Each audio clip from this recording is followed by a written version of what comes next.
If you haven't been reading Green Lantern, here's what you're missing out on. The Omega Men have kidnapped Kyle Rayner. John Stewart and Guy Gardner are trapped in a different dimension on the edge of oblivion, and Hal Jordan is the only Lantern left in our universe.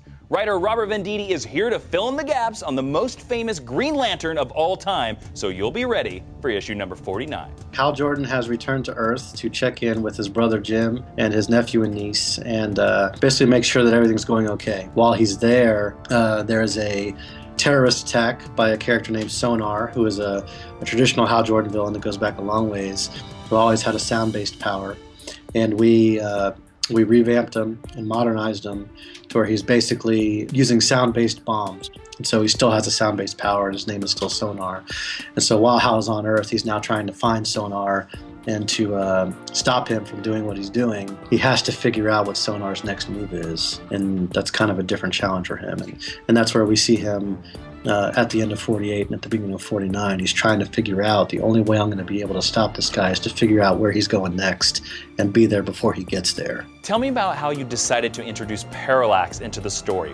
When I read the Convergence story, one of the immediate questions that I had from my editors was, does this mean that the Parallax version of Hal Jordan and our version of Hal Jordan in some sense coexist, and they're both in the same place to where they could interact? And they said, yeah. And I said, well, we got to have them fight. It seemed to make sense that when Hal's checking in on Earth and when Hal is confronting a different kind of enemy that is instilling fear within himself, that heightened fear would be something that Parallax would be able to seize on and would be able to draw in on it and feel that Earth is endangered.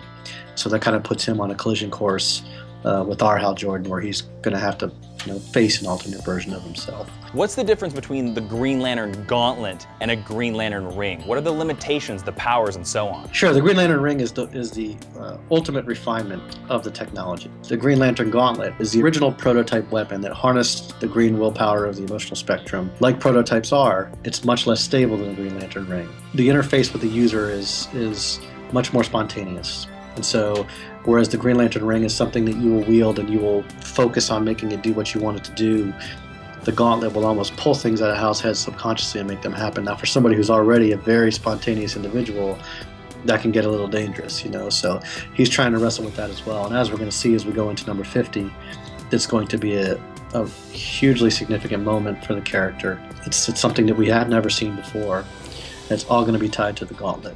All right, last question, probably the most important. Did Albert survive his heart attack?